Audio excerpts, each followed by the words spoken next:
வணக்கம். இன்னைக்கு நம்ம பார்க்க போற அருமையான சமையல் என்னன்னு பாத்தீங்கன்னா தக்காளி கடையல். அதாவது ஒரு 10 நிமிஷத்துல டக்குன்னு பண்ணக்கூடிய ஒரு தக்காளி கடையல். பொருட்கள்லாம் பாத்தீங்கன்னா ரொம்பவே கம்மியா தான் இருக்கும். ரொம்ப ஈஸியா பண்ணிடலாம். சோ இந்த தக்காளி கடையல் இட்லி, தோசை, ஊத்தப்பம், சாதம் எல்லாத்துக்குமே சூப்பரா இருக்கும். சோ கண்டிப்பா இந்த மெத்தட்ல ஒரு தடவை பண்ணி பாருங்க. ரொம்பவே சூப்பரா இருக்கும். வாங்க இந்த ஈஸியான தக்காளி கடையல் எப்படி செய்யலாம்ங்கறத பார்க்கலாம்.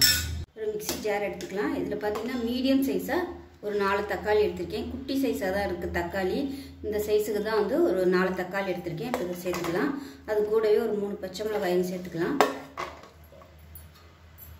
சேர்த்துட்டு இதில் வந்து நல்லா ஒரு 1.5 டேபிள் ஸ்பூன் சாம்பார் பொடி வந்து சேர்த்துக்கலாம். வீட்டில் எது வச்சுருக்கீங்களோ நீங்கள் அதை சேர்த்துக்கோங்க. அதோட மிளகாத்தூள் வந்து எக்ஸ்ட்ரா கொஞ்சம் சேர்த்துக்கலாம். காரம் வந்து பத்தாது. 1/2 டேபிள் ஸ்பூன் மிளகாத்தூள் சேர்த்துக்கலாம். இப்போ இது எல்லாத்தையுமே நல்லா நைஸாக அரைச்சிட்டு பார்க்கலாம். இப்போ ஒரு குக்கர் எடுத்துக்கலாம். இப்போ பாருங்கள், இந்த அளவுக்கு நல்லா நைஸாக அரைச்சிக்கணும்.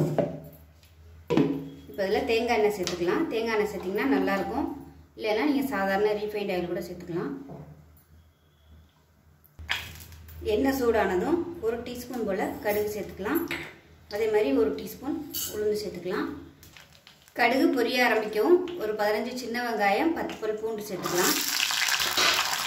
அதோட கருவேப்பிலையும் சேர்த்துக்கலாம். இது வந்து நல்லா வதங்கட்டும். வெங்காயம் பூண்டு நல்லா வதங்கிடுச்சு. இது வந்து நம்ம அரைச்சி வச்சுருந்த இந்த தக்காளி வந்து சேர்த்துக்கலாம். தக்காளி, பச்சை மிளகாய், சாம்பார் தூள். இது வந்து கெட்டியாக இருந்தாலும் கொஞ்சம் தண்ணி ஊற்றி நான் வச்சுருக்கிறேன். அதை வந்து அப்படியே சேர்த்துக்கலாம்.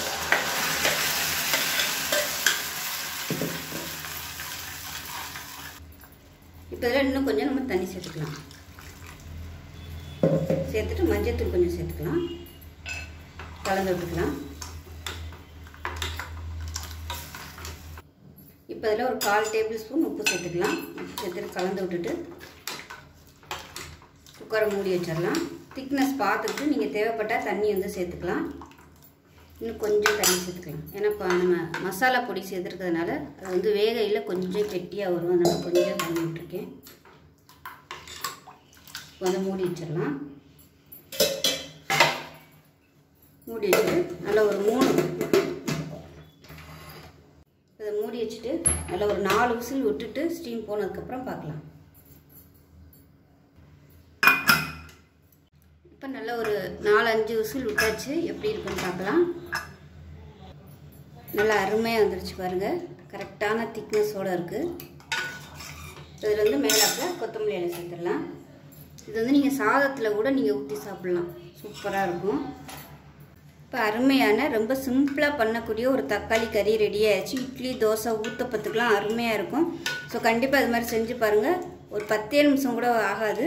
டக்குன்னு பண்ணிடலாம். செஞ்சு பார்த்துட்டு எப்படி வந்துச்சுங்கிறத சொல்லுங்கள். வீடியோ பிடிச்சிச்சின்னா லைக் பண்ணுங்கள், கமெண்ட் பண்ணுங்கள், சேனலை சப்ஸ்கிரைப் பண்ணுங்கள், பக்கத்தில் உள்ள பெல் பட்டனையும் ப்ரெஸ் பண்ணுங்கள். நன்றி.